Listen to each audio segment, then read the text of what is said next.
ബാബറി മസ്ജിദ് തകർത്തതിന് സമാനമായി ഇന്ത്യയിൽ വർഷങ്ങളായി ചർച്ച ചെയ്യപ്പെടുന്ന ഒന്നാണ് മധ്യപ്രദേശിലെ ധാർ ജില്ലയിലുള്ള ഭോജ്ശാല ദർഗ.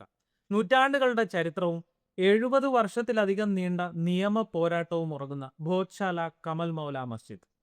അയോധ്യയ്ക്കും ഗ്യാൻവ്യാപിക്കും ശേഷം ഇന്ത്യ കാത്തിരുന്ന മറ്റൊരു ചരിത്രപരമായിട്ടുള്ള വിധി കൂടി ഇപ്പോൾ പുറത്തു വന്നിരിക്കുകയാണ്. അപ്പോൾ ഒരു ഭാഗത്ത് വെള്ളിയാഴ്ചകളിലെ ഒരു നിസ്കാരം, മറുഭാഗത്ത് ചൊവ്വാഴ്ചകളിലെ ഹൈന്ദവ പൂജകൾ. ഇന്ത്യയിലെ ഏറ്റവും സങ്കീർണമായ ചരിത്ര സ്മാരകങ്ങളിൽ ഒന്നായ ഭോജ്ശാലയെക്കുറിച്ച് നിങ്ങൾ എപ്പോഴെങ്കിലും കേട്ടിട്ടുണ്ടോ? ഇതൊരു സരസ്വതി ക്ഷേത്രമാണോ അതോ കമൽ മൗല മസ്ജിദ് ആണോ എന്ന ഒരു ചോദ്യത്തിന് ദശാബ്ദങ്ങളുടെ നിയമ പോരാട്ടത്തിനൊടുവിൽ മധ്യപ്രദേശ് ഹൈക്കോടതി ഇപ്പോൾ ഒരു അന്തിമ വിധി പുറപ്പെടുവിച്ചിരിക്കുകയാണ്. എന്താണ് ഭോജ്ശാല തർക്ക? എന്താണ് 1951 മുതൽ 2026 വരെയുള്ള നിയമ പോരാട്ടങ്ങളുടെ ചരിത്രം? ആർക്കിയോളജിക്കൽ സർവേ ഓഫ് ഇന്ത്യ നടത്തിയ ശാസ്ത്രീയ പരിശോധനയിൽ നിന്ന് കണ്ടെത്തിയ വസ്തുതകൾ എന്തൊക്കെയാണ്? അപ്പോൾ ഈ കാര്യങ്ങളെല്ലാം വളരെ വിശദമായി തന്നെ ഇന്നത്തെ വീഡിയോയിലൂടെ നമുക്കൊന്ന് പരിശോധിച്ച് നോക്കാം. ചാനലിൽ വരുന്ന കണ്ടന്റുകൾ എല്ലാവർക്കും ഇഷ്ടപ്പെടുന്നുണ്ടെങ്കിൽ ചാനൽ തീർച്ചയായും സബ്സ്ക്രൈബ് ചെയ്യാൻ മറക്കരുത്. അതോടൊപ്പം തന്നെ എല്ലാവരിലേക്കും ഇത് എത്തിക്കാനായിട്ട് ഷെയർ ചെയ്യാനും ശ്രമിക്കുക. അപ്പോൾ ഒട്ടും സമയം പാഴാക്കാതെ വീഡിയോയിലേക്ക് പോകാം.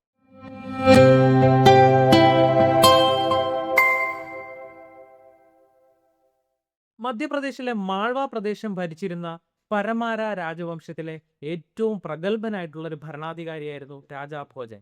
അദ്ദേഹം മികച്ച ഭരണാധികാരി മാത്രമല്ല, പ്രഗത്ഭനായിട്ടുള്ള ഒരു പണ്ഡിതനും കലകളെയും സാഹിത്യത്തെയും വളരെ വലിയ രീതിയിൽ പ്രോത്സാഹിപ്പിച്ചിരുന്ന ഒരാൾ കൂടിയായിരുന്നു. AD 1034 അദ്ദേഹം ധാർ നഗരത്തിൽ ഒരു വലിയ വിദ്യാഭ്യാസ കേന്ദ്രം സ്ഥാപിച്ചു. സംഗീതം, സാഹിത്യം, ജ്യോതിശാസ്ത്രം, തത്വചിന്ത തുടങ്ങിയവ പഠിപ്പിച്ചിരുന്ന ഒരു വലിയ സംസ്കൃത സർവകലാശാലയാണത്. ഭോജ്ശാല എന്നാണ് ഇത് അറിയപ്പെട്ടത്. അറിവിന്റെയും കലയുടെയും ദേവിയായിട്ടുള്ള സരസ്വതിയെ അഥവാ വാഗ്ദേവിയെ പ്രതിഷ്ഠിച്ച ഒരു വലിയ ക്ഷേത്രം കൂടിയായിരുന്നു ഈ ഒരു വിദ്യാകേന്ദ്രം എന്ന് മനസ്സിലാക്കാം. അക്കാലത്ത് ഭാരതത്തിലെ ഏറ്റവും മികച്ച പഠന കേന്ദ്രങ്ങളിൽ ഒന്നായിട്ടാണ് ഇതിനെ പരിഗണിക്കപ്പെട്ടിരുന്നത്. ഭോജ്ശാലയുടെയൊക്കെ ഒരു ചരിത്രം മാറുന്നത് വിദേശ അധിനിവേശങ്ങളിലൂടെ ആയിരുന്നു എന്നാണ് ചരിത്രരേഖകളൊക്കെ പഠിക്കുമ്പോൾ മനസ്സിലാകുന്നത്. 1305 ഡൽഹി സുൽത്താനായിരുന്ന അലാവുദ്ദീൻ ഖിൽജിയുടെ സൈന്യം മാൾവ പ്രദേശമൊക്കെ ആക്രമിക്കുകയും ഈ ധാർ നഗരം പിടിച്ചെടുക്കുകയും ചെയ്തിരുന്നു.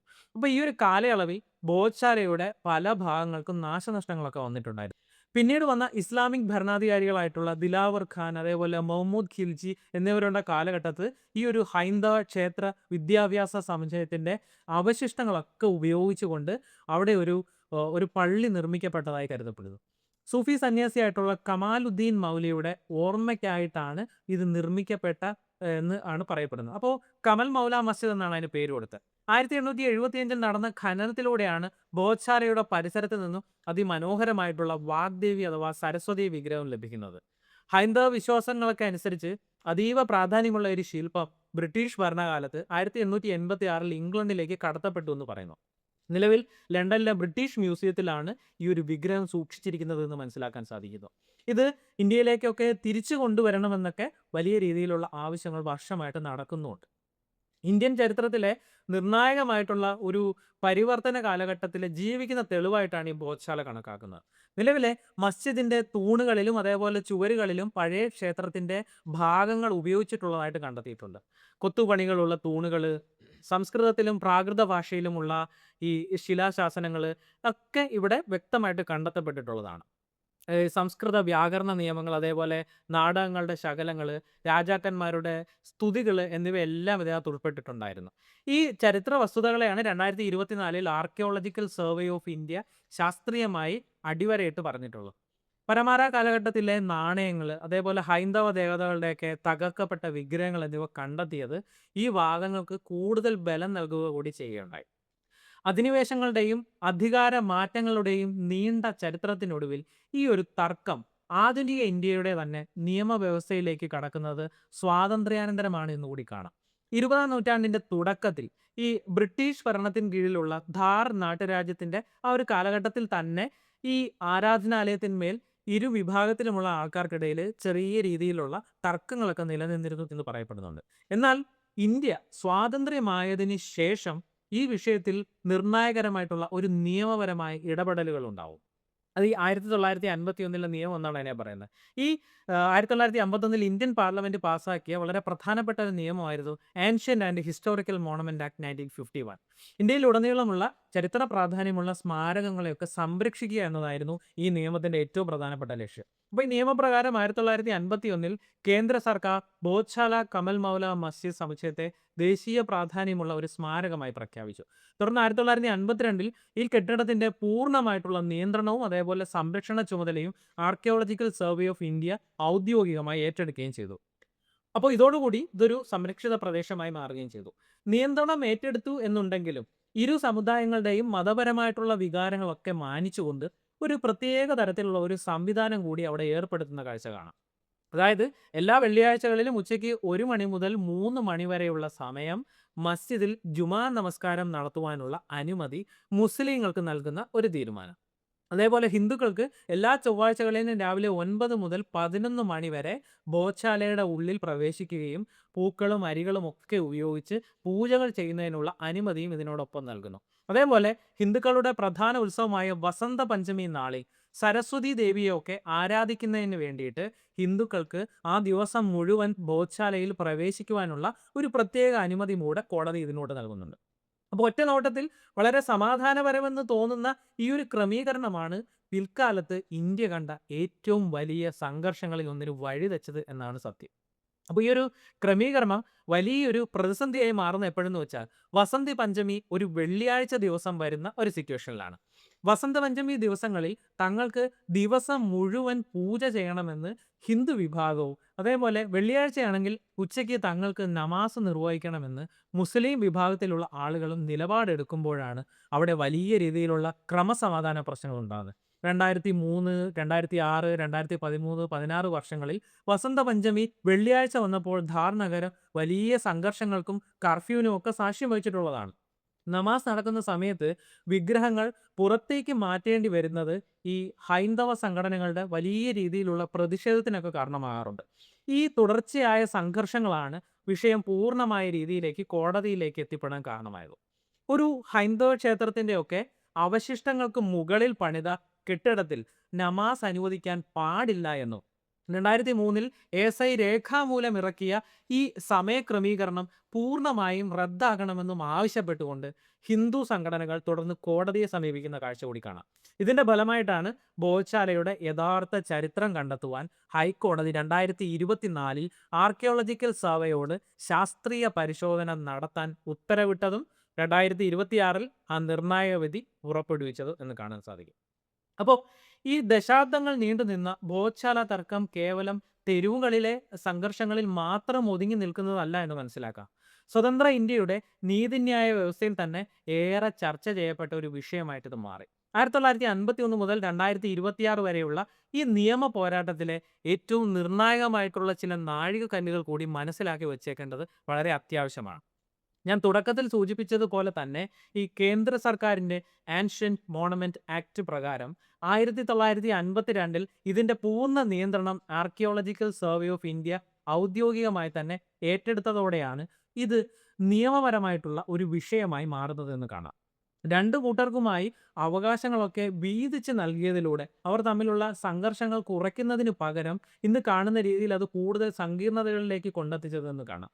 ഈ ബോധ്ശാലയുടെ യഥാർത്ഥ ചരിത്രവും സ്വഭാവവും കണ്ടെത്തണമെന്ന് ആവശ്യപ്പെട്ടുകൊണ്ട് ഹിന്ദു ഫ്രണ്ട് ഫോർ ജസ്റ്റിസ് എന്ന് പറയുന്ന ഒരു സംഘടന മധ്യപ്രദേശ് ഹൈക്കോടതിയുടെ ഇൻഡോർ ബെഞ്ചിനെ സമീപിക്കുന്നതാണ് ഈ കേസിലെ മറ്റൊരു പ്രധാനപ്പെട്ട വഴിത്തിരിവായിട്ടുള്ളത്. ഹൈക്കോടതിയുടെയൊക്കെ ഒരു ഉത്തരവ് പ്രകാരം ആധുനിക സാങ്കേതിക വിദ്യകളായിട്ടുള്ള GPR അഥവാ ഗ്രൗണ്ട് പെനട്രേറ്റിംഗ് റഡാർ അതേപോലെ കാർബൺ ഡേറ്റിംഗ് പോലെയുള്ളവയൊക്കെ ഉപയോഗിച്ച് ASI 98 ദിവസം നീണ്ട വിപുലമായിട്ടുള്ള സർവേകൾ നടത്തി. നിലവിലുള്ള മസ്ജിദ് കെട്ടിടം നിർമ്മിച്ചിരിക്കുന്നത് മുൻപുണ്ടായിരുന്ന ഹൈന്ദവ ക്ഷേത്രത്തിൻ്റെയൊക്കെ അവശിഷ്ടങ്ങൾ ഉപയോഗിച്ചാണ് എന്ന് ശാസ്ത്രീയമായി തെളിയിക്കുന്ന 2000-ലധികം പേജുകളുള്ള റിപ്പോർട്ട് പിന്നീട് ASI കോടതിയിൽ സമർപ്പിക്കുന്ന കാഴ്ച കാണുന്നത്. തുടർന്ന് എല്ലാവരും ആകാംക്ഷയോടെ കാത്തിരുന്ന ആ ചരിത്രവിധി 2026 മെയ് 15 പുറത്തു വരുന്നു. ജസ്റ്റിസുമാരായിട്ടുള്ള വിനയ് കുമാർ ശുക്ല അതേപോലെ അലോക് അശ്വതി തുടങ്ങിയവരടങ്ങിയ ആ ഒരു ഡിവിഷൻ ബെഞ്ച് ASI റിപ്പോർട്ടിൻ്റെയും ചരിത്ര രേഖകളുടെയും ഒക്കെ അടിസ്ഥാനത്തിൽ ആ കെട്ടിടത്തിൻ്റെ യഥാർത്ഥ സ്വഭാവം വാഗ്ദേവി ക്ഷേത്രമാണെന്ന് അസന്നിഗ്ധമായി തന്നെ വിധിക്കുകയും ചെയ്തു. 2023 ASI പുറപ്പെടുവിച്ച സമയക്രമീകരണ ഉത്തരവ് കോടതി പൂർണ്ണമായി റദ്ദാക്കുകയും ചെയ്തു. പള്ളി നിർമ്മിക്കുന്നതിനായി ധാർ ജില്ലയിൽ തന്നെ മറ്റൊരു അനുയോജ്യമായിട്ടുള്ള സ്ഥലം മുസ്ലിം വിഭാഗത്തിലുള്ളവർക്ക് നൽകുവാൻ സർക്കാരിനോട് കോടതി നിർദ്ദേശിക്കുകയും ചെയ്യുന്നതും നമുക്കിതിലൂടെ കാണാം. ഈ ഹൈക്കോടതിയുടെ വിധിയുടെ തൊട്ടടുത്ത ദിവസം തന്നെ ബോധ്ശാലയിൽ ഹിന്ദുക്കൾക്ക് എല്ലാ ദിവസവും തടസ്സങ്ങളില്ലാതെ പൂജ നടത്തുവാനുള്ള അനുമതി നൽകിക്കൊണ്ട് ASI പുതിയ ഒരു ഔദ്യോഗിക ഉത്തരവ് ഇറക്കുന്നത് കൂടി നമുക്ക് കാണാൻ സാധിക്കും. ഇതോടെ വർഷങ്ങളായി അവിടെ നടന്നിരുന്ന ആ ഒരു നമാസ് പൂർണ്ണമായി നിർത്തലാക്കപ്പെടുകയും ചെയ്തു. 98 ദിവസം നീണ്ടു നിന്ന ഖനനത്തിൽ 94ലധികം ഹൈന്ദവ ദേവതകളുടെ വിഗ്രഹങ്ങളും ശില്പാവശിഷ്ടങ്ങളും അവയുടെ ഭാഗങ്ങളും ASI കണ്ടെടുത്തതായി പറയുന്നു. ഇതിൽ ഗണപതി, വിഷ്ണു, ശിവൻ, പാർവതി, ബ്രഹ്മാവ് തുടങ്ങിയ ഹൈന്ദവ ദേവതകളുടെ ചിത്രങ്ങളും ശില്പങ്ങളും ഉൾപ്പെട്ടതായി പറയുന്നു. പല ശില്പങ്ങളും മനഃപൂർവ്വം തകർക്കപ്പെട്ട നിലയിലായിരുന്നു എന്ന് പറയുന്നുണ്ട്. കെട്ടിടത്തിന്റെ ചുവരുകളിൽ ഉണ്ടായിരുന്ന പല ഹൈന്ദവ പ്രതീകങ്ങളും മൃഗങ്ങളുടെ രൂപങ്ങളും പിൽക്കാലത്ത് കുമ്മായവും ചാന്തും ഒക്കെ ഉപയോഗിച്ച് മറച്ചു വെച്ചതായും ശാസ്ത്രീയ പരിശോധനയിലൂടെ കണ്ടെത്തിയെന്ന റിപ്പോർട്ടിലുണ്ട്. സമുച്ചയത്തിന്റെ വിവിധ ഭാഗങ്ങളിൽ നിന്നായിട്ട് സംസ്കൃതത്തിലും പ്രാകൃത ഭാഷയിലുമൊക്കെയുള്ള നിരവധി ശിലാശാസനങ്ങളൊക്കെ കണ്ടെടുത്തതായി പറയുന്നു. പരമാര രാജവംശത്തിലെ രാജാ കോജന്റെ കാലഘട്ടത്തിലെ ലിപികളാണ് ഇത് എന്നാണ് പറയുന്നത്. സംസ്കൃത വ്യാകരണ നിയമങ്ങൾ, അതേപോലെ നാടകശകലങ്ങൾ, രാജാക്കന്മാരുടെ സ്തുതിഗാനങ്ങൾ എന്നിവയാണ് ഈ കല്ലുകളിൽ കൊത്തിവെച്ചിട്ടുണ്ടായിരുന്നതെന്ന് പറയുന്നു. ഇത് ഈ സ്ഥലം പണ്ടൊരു വലിയ സംസ്കൃത പഠന കേന്ദ്രമായിരുന്നു എന്ന വാദത്തെ പൂർണ്ണമായി ശരിവെക്കുന്ന രീതിയിലുള്ളതായിരുന്നു. അപ്പോൾ ഈ GPR സർവേയിലൂടെ നിലവിലുള്ള കെട്ടിടത്തിന് താഴെയുള്ള വലിയൊരു അടിത്തറ ശാസ്ത്രീയമായി തന്നെ മാപ്പ് ചെയ്യുകയും ചെയ്തു. അപ്പോൾ ഈ ഒരു അടിത്തറ ഒരു വലിയ ഹൈന്ദവ ക്ഷേത്ര സമുച്ചയത്തിൻ്റെതാണ് എന്നാണ് അതിലൂടെ കണ്ടെത്തിയത്. വടക്ക്, തെക്ക്, കിഴക്ക്, പടിഞ്ഞാറ് ദിശകളിലുള്ള കെട്ടിടത്തിന്റെ ആ ഒരു ഘടന ഒരു പരമ്പരാഗത ഇന്ത്യൻ ക്ഷേത്ര ശൈലിയിലുള്ളതാണ്. ആ രീതിയിലാണ് രൂപകൽപ്പന ചെയ്തിട്ടുള്ളത് എന്നാണ് ASI റിപ്പോർട്ട് നൽകിയിരിക്കുന്നതിനകത്ത് പറഞ്ഞിട്ടുള്ളത്. അപ്പോൾ ഈ ബോധ്ശാല കേസിൽ 2026 മെയ് 15 മധ്യപ്രദേശ് ഹൈക്കോടതി പുറപ്പെടുവിച്ചിട്ടുള്ളതായിട്ടുള്ള ആ ഒരു വിധി കേവലം ഒരു വൈകാരിക തീരുമാനം മാത്രമായിരുന്നില്ല.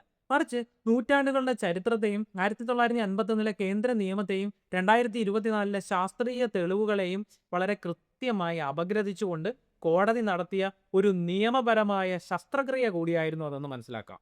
വർഷങ്ങളായി അവിടെ ഇരുവിഭാഗവും ആരാധന നടത്തിപ്പോന്നിരുന്നു എന്ന തുടർച്ചയായിട്ടുള്ള ആചാരവാദത്തേക്കാൾ കെട്ടിടത്തിന്റെ അടിത്തറ അതിൽ ഒളിഞ്ഞിരിക്കുന്ന ഒരു ശാസ്ത്രീയ വസ്തുതകൾക്കാണ് കോടതി അവിടെ പ്രാധാന്യം നൽകിയത് എന്ന് കൂടി കാണാം.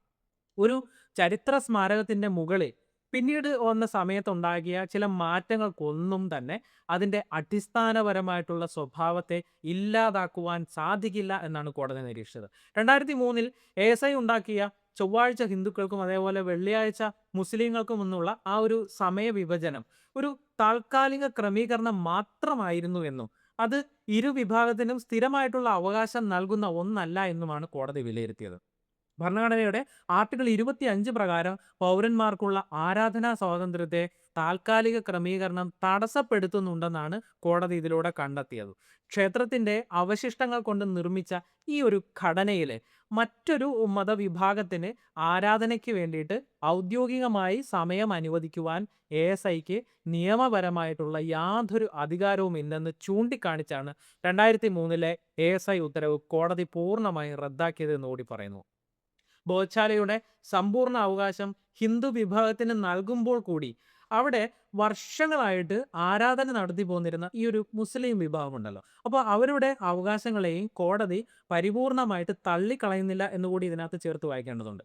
തർക്കപ്രദേശം പൂർണ്ണമായി വാഗ്ദേവി ക്ഷേത്രമാണെന്ന് പ്രഖ്യാപിച്ച അതേ കോടതി മുസ്ലിം സമുദായത്തിന് പുതിയൊരു പള്ളി നിർമ്മിക്കുന്നതിനായി ധാർ ജില്ലയിലെ തന്നെ അനുയോജ്യമായിട്ടുള്ള മറ്റൊരു സ്ഥലം കണ്ടെത്തി നൽകണമെന്ന് സർക്കാരിനോട് പറയുന്ന കടുത്തൊരു നിർദ്ദേശം കൊടുക്കുന്നതും കാണാൻ സാധിക്കും. അപ്പോൾ ഇതിലൂടെ ഈ ഒരു തർക്കത്തിന് ശാശ്വതമായിട്ടുള്ള പരിഹാരം കാണാനും ഭാവിയിൽ സംഘർഷങ്ങൾ ഒഴിവാക്കാനുമാണ് കോടതി ശ്രമിക്കുന്നതെന്ന് കൂടി മനസ്സിലാക്കണം. ദശാബ്ദങ്ങൾ നീണ്ട ഈ ഒരു തർക്കങ്ങൾക്ക് മധ്യപ്രദേശ് ഹൈക്കോടതി വിരാമം ഇട്ടു എന്ന് നമ്മൾ ചിന്തിക്കുന്നുണ്ടെങ്കിലും കഥ ഇവിടെ കൊണ്ടൊന്നും അവസാനിക്കുന്നില്ല. ഹൈക്കോടതിയുടെ ഈ ഒരു പ്രത്യേക നിർണായക വിധിക്കെതിരെ മുസ്ലിം സംഘടനകൾ രാജ്യത്തിന്റെ പരമോന്നത നീതിപീഠമായിട്ടുള്ള സുപ്രീം കോടതിയെ സമീപിക്കുന്ന ഒരു കാഴ്ച കൂടി ഇതിന്റെ പിന്നാലെ കാണാം. ശാസ്ത്രീയ തെളിവുകളുടെയും ആർക്കിയോളജിക്കൽ സർവേ ഓഫ് ഇന്ത്യയുടെയും ഈ കണ്ടെത്തലുകളെ സുപ്രീം കോടതി പൂർണ്ണമായി അംഗീകരിക്കുമോ എന്നാണ് അറിയാനുള്ളത്. അതോ ഇന്ത്യൻ നിയമചരിത്രത്തെ തന്നെ മാറ്റിമറിക്കാവുന്ന മറ്റൊരു വമ്പൻ വഴിത്തിരിവ് വരും ദിവസങ്ങളിൽ നമ്മളെ കാത്തിരിക്കുന്നുണ്ടോ എന്ന് കൂടി ആകാംക്ഷയോടെ ചിന്തിക്കുന്നു. നിയമവും ചരിത്രവും ശാസ്ത്രവും നേർക്കുനേർ നിൽക്കുന്ന ഈ ഒരു പോരാട്ടത്തിൽ ഇനി എന്താണ് സംഭവിക്കാൻ പോകുന്നതെന്നാണ് എല്ലാവരും ആകാംക്ഷയോടെ നോക്കിക്കാണുന്നത്. ചരിത്രത്തിൻ്റെയും ശാസ്ത്രത്തിൻ്റെയും ഇത്തരം അത്ഭുതപ്പെടുത്തുന്ന സത്യങ്ങൾ ഒട്ടും വിട്ടുകളയാൻ പാടില്ലാത്ത ആഴത്തിലുള്ള ശാസ്ത്രീയമായിട്ടുള്ള വിശകലനങ്ങളും കൃത്യമായ വസ്തുതകളും നിങ്ങളിലേക്ക് എത്തുവാൻ മൈ സയൻസ് ഗ്യാരേജ് എന്ന് പറയുന്ന എൻ്റെ ഈ ഒരു ചാനൽ ഇന്ന് തന്നെ സബ്സ്ക്രൈബ് ചെയ്യുക. അപ്പോൾ ഇതുമായി ബന്ധപ്പെട്ട അടുത്ത നിർണായക അപ്ഡേറ്റുകൾ മിസ്സാകാതിരിക്കാൻ ആ ബെൽ ബട്ടൺ കൂടി ഒന്ന് എനേബിൾ ചെയ്താൽ മാത്രം മതിയാകും. അപ്പോൾ ഈ ഒരു പ്രധാന വിധിയെക്കുറിച്ചുള്ള നിങ്ങളുടെ ചിന്തകൾ താഴെ കമൻ്റായി രേഖപ്പെടുത്തുക. മറ്റൊരു വിസ്മയകരമായിട്ടുള്ള അറിവുമായി മൈ സയൻസ് ഗ്യാരേജിലൂടെ വീണ്ടും മറ്റൊരു ദിവസം കാണാമെന്ന് വാക്ക് നൽകുന്നു. Still then stay tune to my science garage.